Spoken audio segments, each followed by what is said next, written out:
नमस्कार।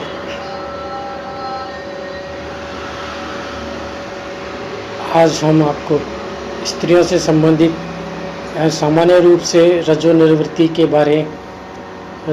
के दौरान होने वाली तकलीफ़ों के बारे में जानकारी दे रहे हैं। क्या है रजोनिवृत्ति? What is menopause? रजोनिवृत्ति प्रत्येक स्त्री की जिंदगी में होने वाले सामान्य एवं प्राकृतिक शारीरिक प्रक्रिया है, जिसके तहत स्त्री के अंडाशय और डिंब ग्रंथि ओवरीज स्थायी रूप से अंड व डिम्ड ओवा एंड्स का एवं एस्ट्रोजेंस स्त्री हार्मोन्स का निर्माण पूर्ण रूप से बंद कर देते हैं, जिसके फलस्वरूप प्रत्येक महीने में होने वाली माहवारी मेंस्ट्रुएशन पीरियड स्थायी रूप से बंद हो जाती है और फिर कभी भी पूरी जिंदगी में दोबारा नहीं होती।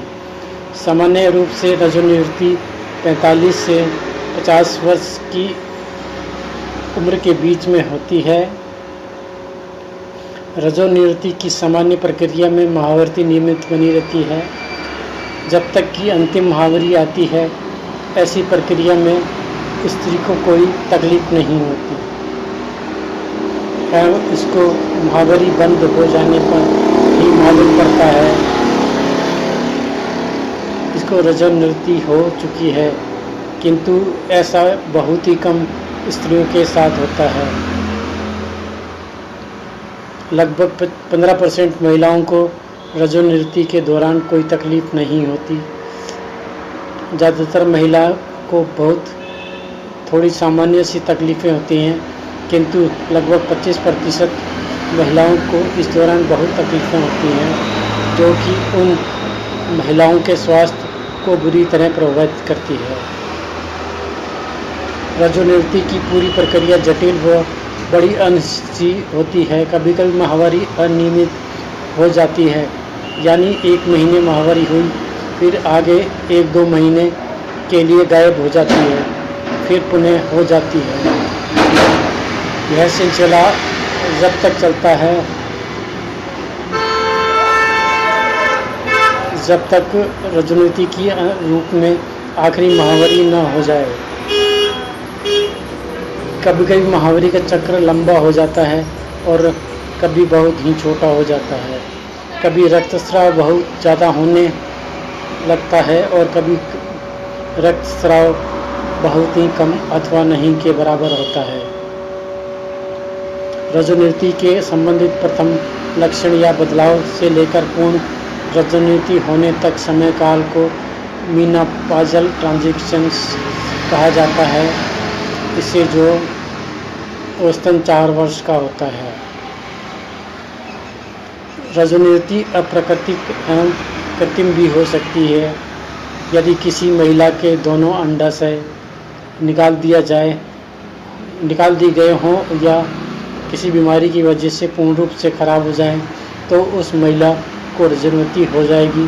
कई महिलाओं में इसका गर्भाशय निकाल दिया गया हो, इसमें भी माहवारी नहीं होती, किंतु उनको रजोनिवृत्ति नहीं होती, क्योंकि अंडाशय ओवरीज एस्ट्रोजन का उत्पादन जब तक जारी रखता है जब तक रजोनिवृत्ति की उम्र न आ गई हो। रजोनिवृत्ति के कारण मेन कॉज ऑफ मेनोपॉज। रजोनिवृत्ति एवं उससे संबंधित लक्षण पैदा होने के कारण है हार्मोन्स की कमी। इसका नाम है एस्ट्रोजन एंड प्रोस्टेरोन। प्रोस्टेरोन का स्राव कार्य ल्यूटियंस से होता है। अंडाशय में घटती कार्य क्षमता एस्ट्रोजन एंड प्रोस्टेरोन की कमी के कारण बनती है। ये हार्मोन्स की कमी धीरे धीरे फीडबैक मैकेनिज्म के असफल होने से पूरा हार्मोन्स के चक्र को नकारात्मक रूप से प्रभावित करती है।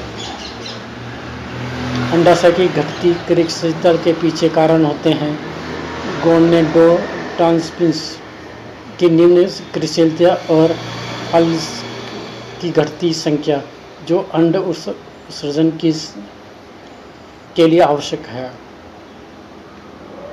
रजोनिटी के लक्षण, सिम्टम्स ऑफ मेनोपॉज।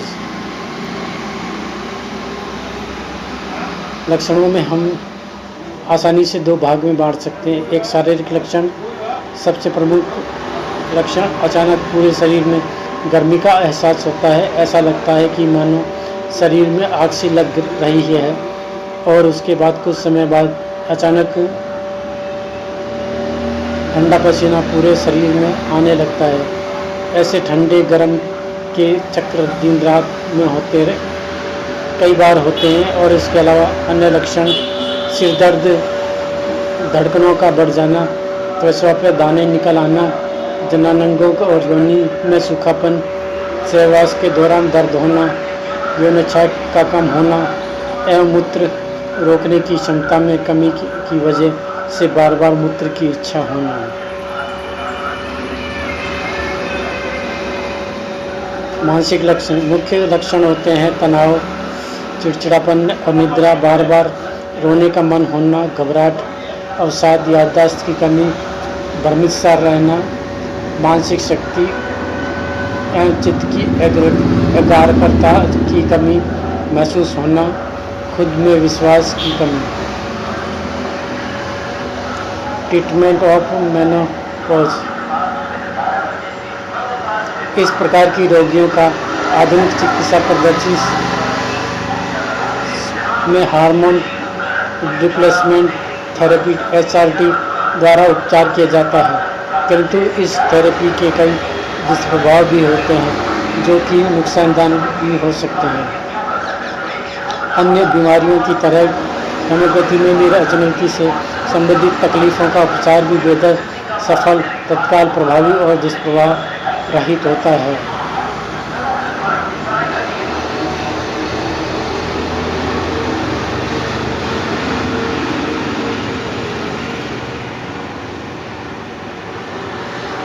होम्योपैथी द्वारा रजोनिटी की तकलीफों और उसके दूरगामी दुष्प्रभावों की बड़े सहज तरीके से चिकित्सा की जाती है।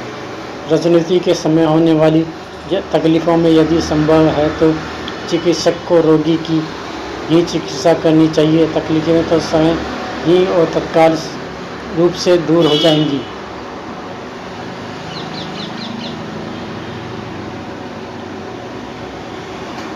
फिर भी लक्षणानुसार किसी योग्य चिकित्सक की देखरेख में इसका इलाज कराना चाहिए।